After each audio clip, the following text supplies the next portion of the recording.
না, আমার কাছে আসিস না, আমার কাছে আসিস না, ছেড়ে দে আমায়, ছেড়ে দে।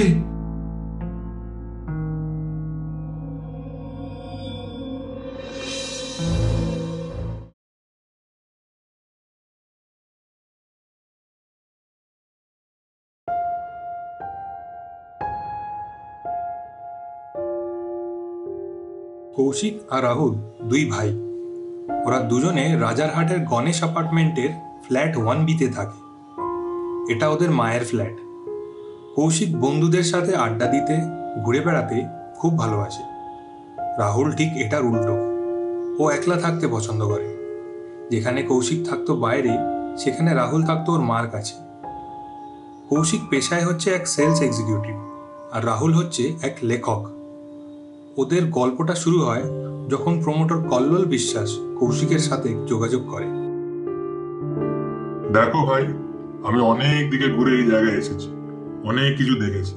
তো সোজা কথা বলে দিচ্ছি, আমার এই অ্যাপার্টমেন্ট গুলোর প্লটটা লাগবে। আর এই জন্য প্রত্যেক ফ্ল্যাট ওনারের সাথে আমার ডিল হয়ে গেছে। কেউ এই সুযোগ ছাড়েনি, তোমরাও ছেড়ো না। কথাটা তো মন্দ বলেননি আপনি, আমাদের একটু সময় দিন। না, আমাদের এই বাড়ি বিক্রি করবার কোনো ইচ্ছে নাই, আপনি আসতে পারেন।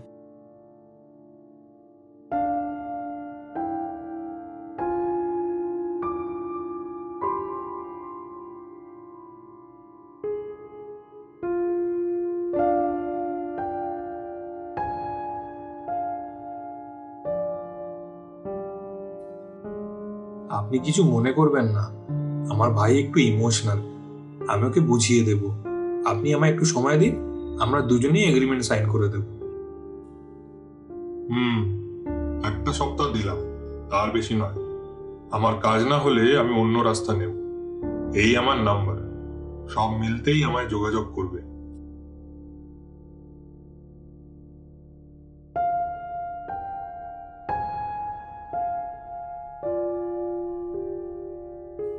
তুই কি পাগল হয়েছিস? এত ভালো সুযোগ আর আসবে না। আমাদের দুজনের অনেক ভালো হবে এতে। কি বলছিস এটা? এটা আমাদের মায়ের বাড়ি, যেটা আমাদেরকে মা দিয়ে গেছে। তুই দেখবি সব ঠিক হয়ে যাবে। আমিও একটা নতুন কন্ট্রাক্ট পেয়েছি, 6 মাসের মধ্যে আমরা অনেক ভালো জায়গায় থাকবো। বাস্তবে টাকা ছাড়া কিছু ইম্পর্টেন্ট না। তোর 6 মাস অবধি অপেক্ষা করতে পারবো না। তুই এগ্রিমেন্টে সাইন করে দে, আমি কালকেই কল্লোল স্যারের সাথে কথা বলে দিচ্ছি। না, আমি এগ্রিমেন্টে সাইন করব না। এটা আমাদের মায়ের বাড়ি, এখানে অনেক স্মৃতি জড়িয়ে আছে। মা তো তোকে শুধু ভালোবাসতো, যেহেতু তুই মায়ের আদর্শ পুত্র ছিলিস।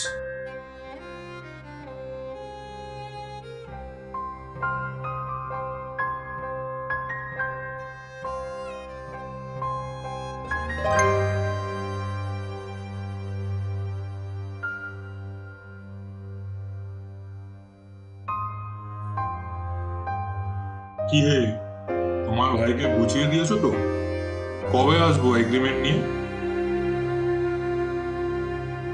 স্যার, আমার একটু সময় লাগবে, যদি একটু সময় বাড়িয়ে দেন তো খুব ভালো হয়। দূর, এই শোনো তো, এত ন্যাকামো না সহ্য হয় না। এই 1 উইকে দিলাম, নইলে অন্য কোনো রাস্তা দেখবো। কিরকম ভাই রে বাপ, এরকম ভাই হওয়ার থেকে ভাই না থাকাটা ভালো।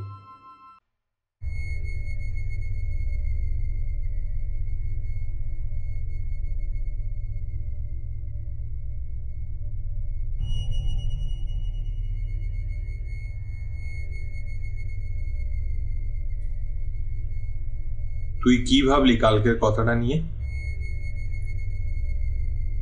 আমি তো আগেই জানিয়ে দিয়েছি, ওই এগ্রিমেন্টে আমি সাইন করব না। আমি মায়ের বাড়ি ছেড়ে কোথাও যাব না।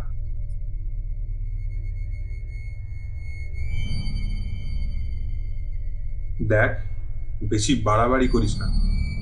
এই বাড়িটা দিয়ে আমাদের কিছু হবে না। কল্লোল স্যারের ডিলটা খুব ভালো, তাতে দুজনে ভালো করে থাকতে পারবো, আর ভবিষ্যতের টাকা পয়সা নিয়ে চিন্তা করতে হবে না।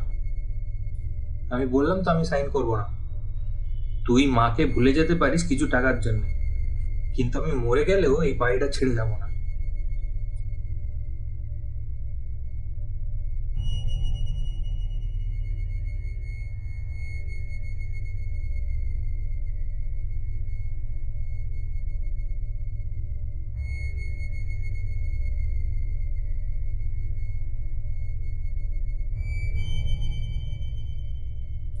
স্যার, এগ্রিমেন্টটা শুধু আমার নাম দিয়ে বানাবেন। আর তোমার ভাই, ও রাজি হয়েছে? আপনি ঠিকই বলেছিলেন, এমনি ভাই থাকা থেকে না ভাই হওয়া ভালো। আচ্ছা ঠিক আছে, আমি কাল সকালবেলা তোমার ওখানে যাচ্ছি।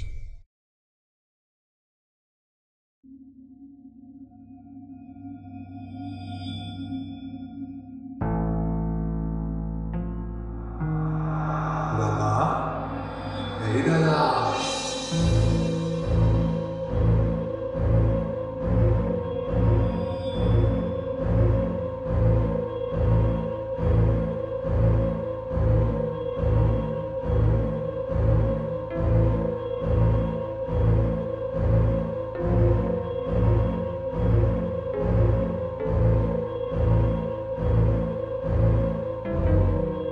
কে কে ওখানে?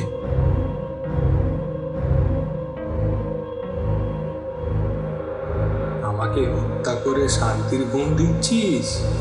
বলেছিলাম না আমি মরে গেলেও এই বাড়ি ছাড়বো না। না, আমার কাছে আসিস না, আমার কাছে আসিস না, ছেড়ে দে আমায়, ছেড়ে দে।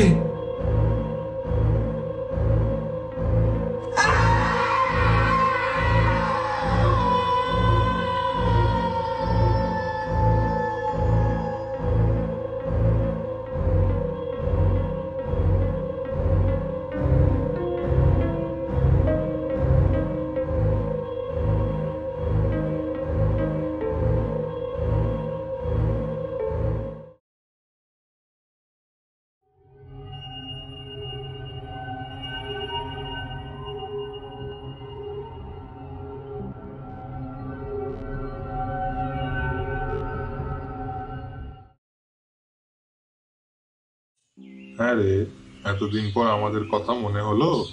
কতদিন হয়ে গেল, একদমই যোগাযোগ নাই।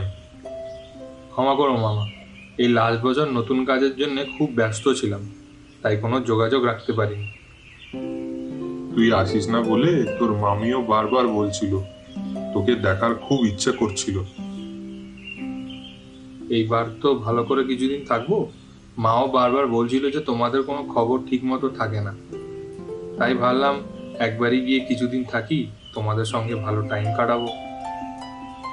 বেশ, তুই আসবি বলে যখন খবর দিলি, তখন থেকেই তোর মামি আর আমি অনেক কিছু ব্যবস্থা করেছি। তোর মামি তো তোর পছন্দের অনেক রান্নাও করে রেখেছে। বাহ, বেশ ভালো তো। তাহলে চলো তাড়াতাড়ি, মামির হাতের রান্না কথা ভেবে তো আরো খিদে পেয়ে গেল।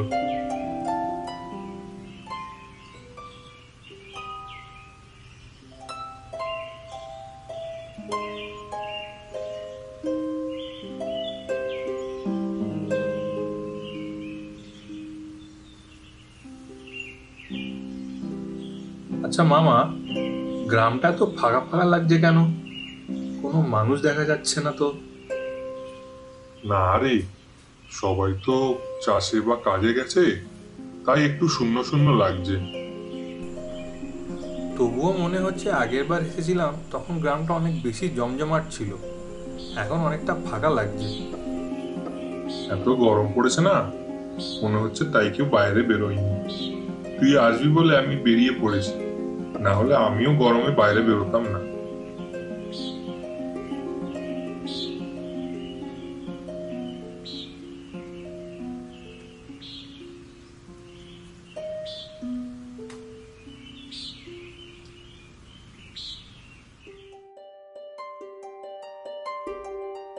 মামা, ও মামা, কই তুমি?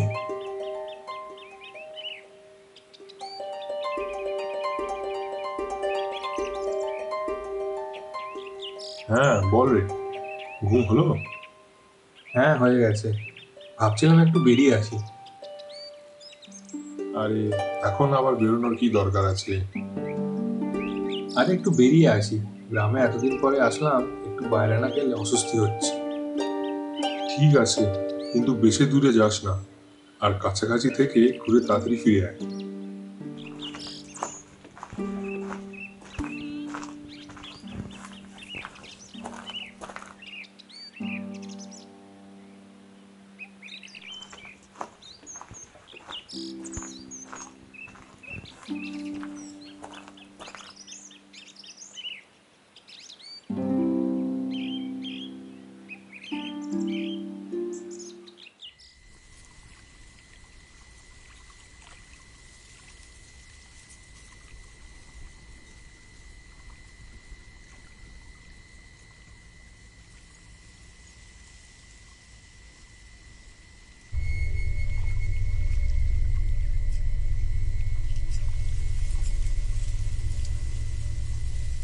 এই যে, শুনছেন?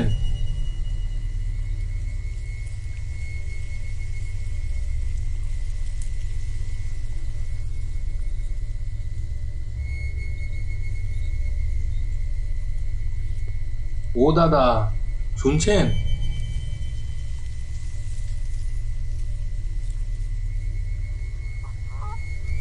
আরে আজব লোক তো, কোনো সাড়া দিল না।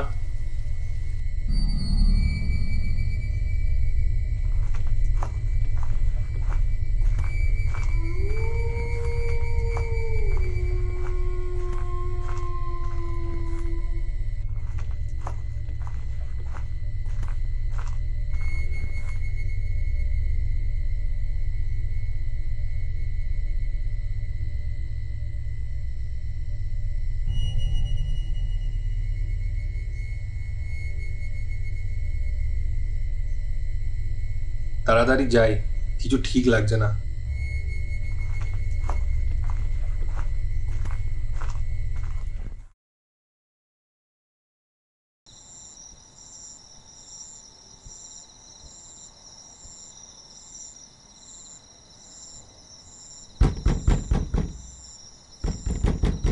কে কে দরজা পেটাচ্ছে? দরজাটা খোল।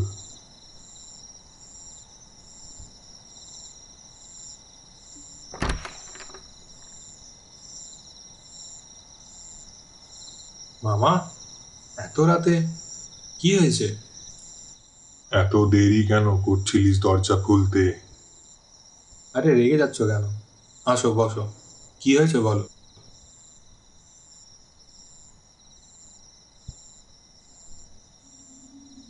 তোর গলার ওই জিনিসটা কি ওটা? লকেট, মা দিয়েছে, হনুমানজির ছবি আছে। খুলে দে বলছি, ওটা খুলে দে। তোমার কি হয়েছে বলো তো? এমনি আজব আচরণ করছো কেন? খুলে দে, ওটাকে খুলে দে। তুমি আমার মামা নয়। কে তুমি? আমার মামা এমন নয়। খুলে দে, ওটাকে খুলে দে।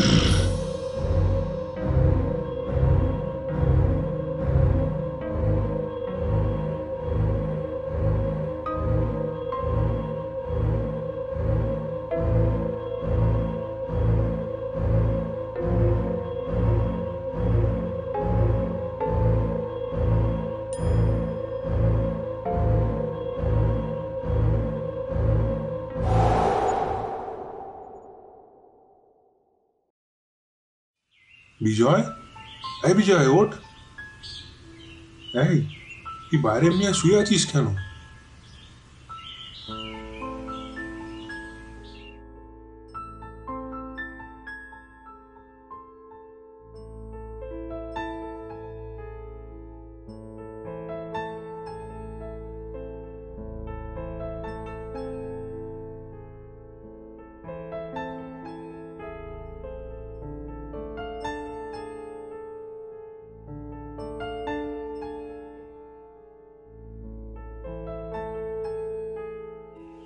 এই 1 বছর ধরে রায়পুর গ্রামে একটা ছদ্মবেশী পিশাচের উপস্থিতি ছিল। এত ভয় পাওয়ার মতন অবস্থা হয়েছিল যে অনেকেই গ্রামটাই ছেড়ে দেয়। কিন্তু হনুমানজির কৃপা আর আশীর্বাদে এখন আর কোনো বিপদ নাই। জয় শ্রীরাম, জয় হনুমান।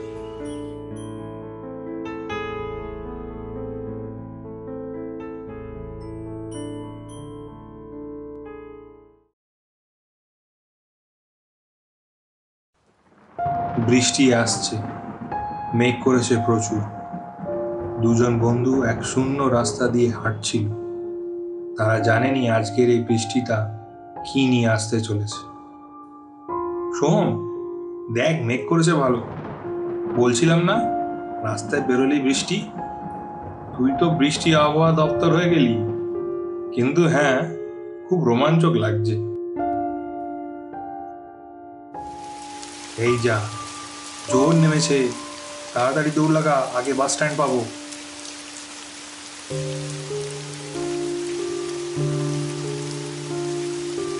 এই বাস স্ট্যান্ডের চারিদিকে শূন্যতা। অদৃশ্য বৃষ্টির শব্দ ছাড়া কিছুই নেই।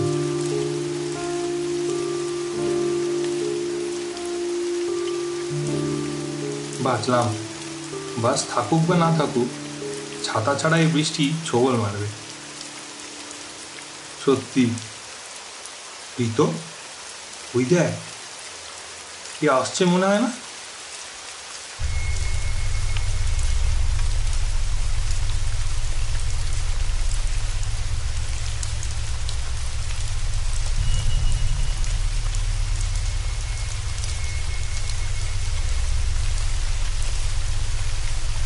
এত রাতে এই অবস্থায় এই মহিলা?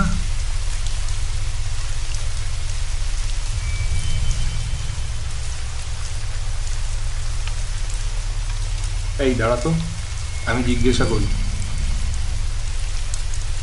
দিদি ঠিক আছেন? আপনিও কি এই বৃষ্টির জন্য এখানে? বৃষ্টি সবকিছু ধুয়ে দিয়ে যায়, কিন্তু কিছু প্রশ্ন পরিষ্কার করে না। বাহ, দিদি তো ডায়লগ মারছে, মনে হয় লিটারেচারের প্রফেসর।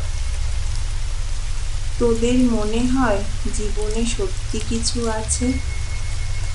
মৃত্যুর আগে আর পরে সবই একরকম মনে হয় না? দিদি এই একটু বেশি ফিলোসফিক্যাল হয়ে যাচ্ছে না? আপনি ঠিক আছেন তো? আপনার কথা শুনে মনে হচ্ছে আপনার কোনো মানসিক অসুবিধা আছে। আমি মরার পর থেকে এখানে আছি, এই জায়গা আমার। ও মা, ভূত? তাহলে আমাদের একটা সেলফি নিতে হয়। দিদি যদি ভূত হন কিছু দেখিয়ে দিন, কিছু অলৌকিক। ওই রাস্তার লাইটটা বন্ধ হয়ে যাবে, আবার জ্বলে উঠবে।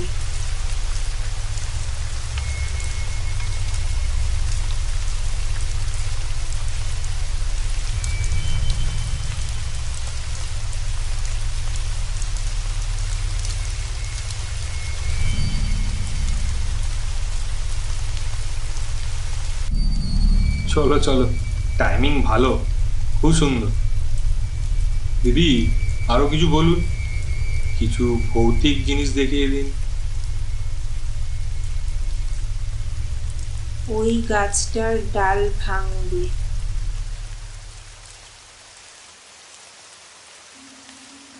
এবার বিশ্বাস হলো?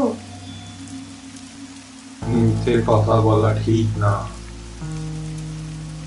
মানে কি বলছিস তোরা?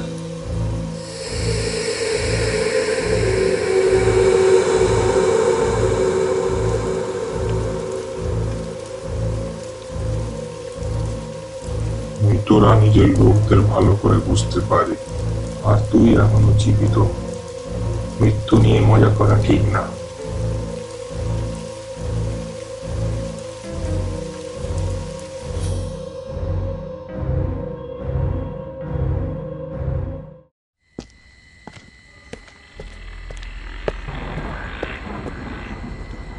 সত্যি অসাধারণ প্র্যাঙ্ক ছিল।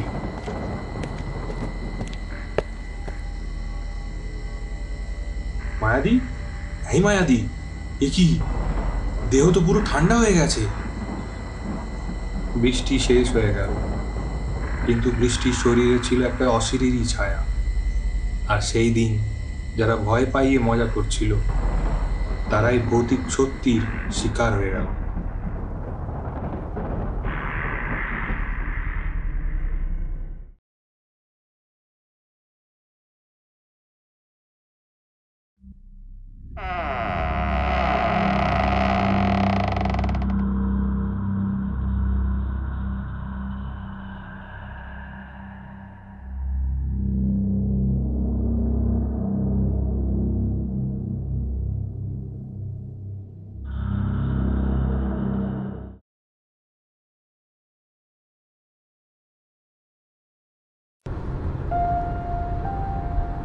আমি অভয় অধিকারী, অধিকারী অ্যান্ড সান্সের কৃষ্ণ অধিকারীর একমাত্র সন্তান। পেশায় কলকাতার এক বড় আইটি কোম্পানিতে সিনিয়র এক্সিকিউটিভ।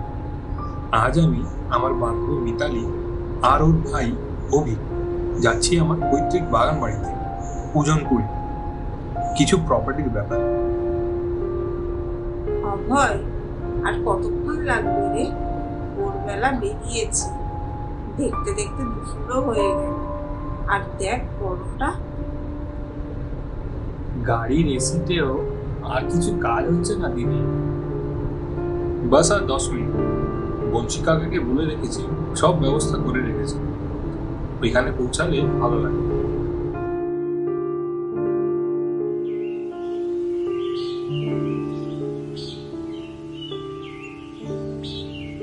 বাহ, কি সুন্দর বাড়ি রে।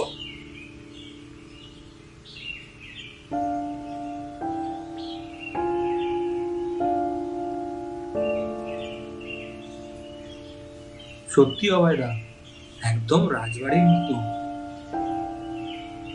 ঠাকুরদার সময় আরো সুন্দর ছিল। বংশী কাকা ভালো বলতে পারবে। ওই তো এসে গেছে।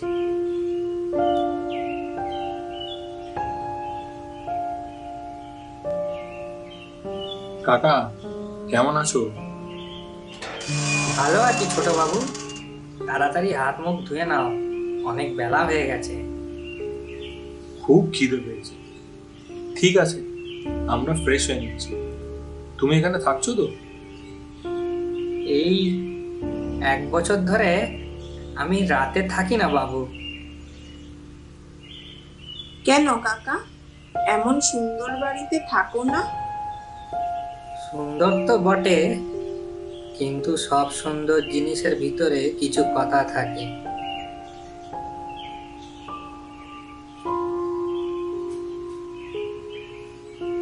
চিন্তা করো না, তোমাদের সব ব্যবস্থা করে রেখেছি। খাবারও তৈরি। কাল সকালে আবার চলে আসবো। আচ্ছা ঠিক আছে, চলো ভিতরে যাই। এই গরমটা আর সহ্য হচ্ছে না।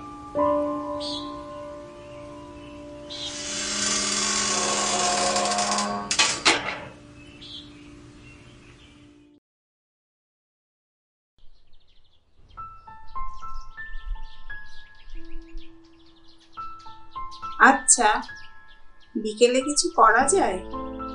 এইখানে কোনো দেখবার জিনিস আছে?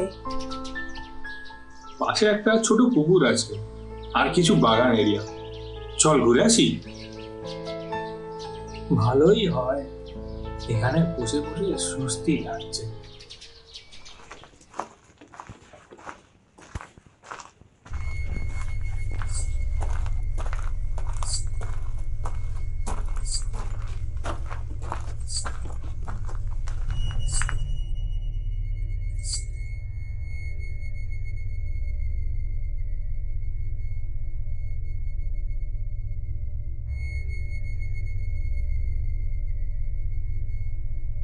দিদি, অভয়দা, পিছনে দেখো।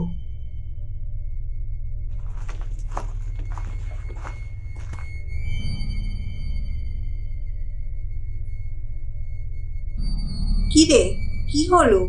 হঠাৎ করে অমনি ভাবে ডাকলি কেন?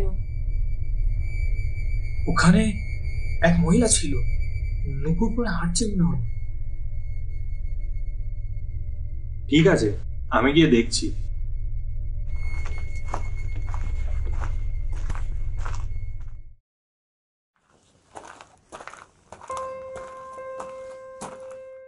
কিছু নেই ওখানে। সত্যি বলছি, দেখেছি আমি।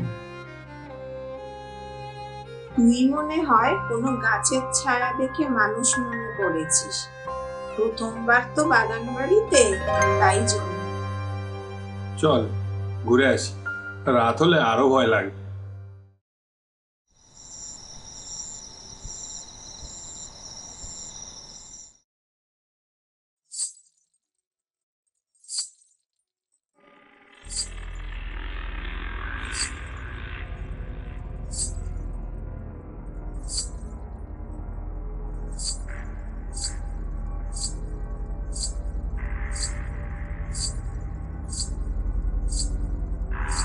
এত রাতে কে নুপুর পরে হাঁটছে?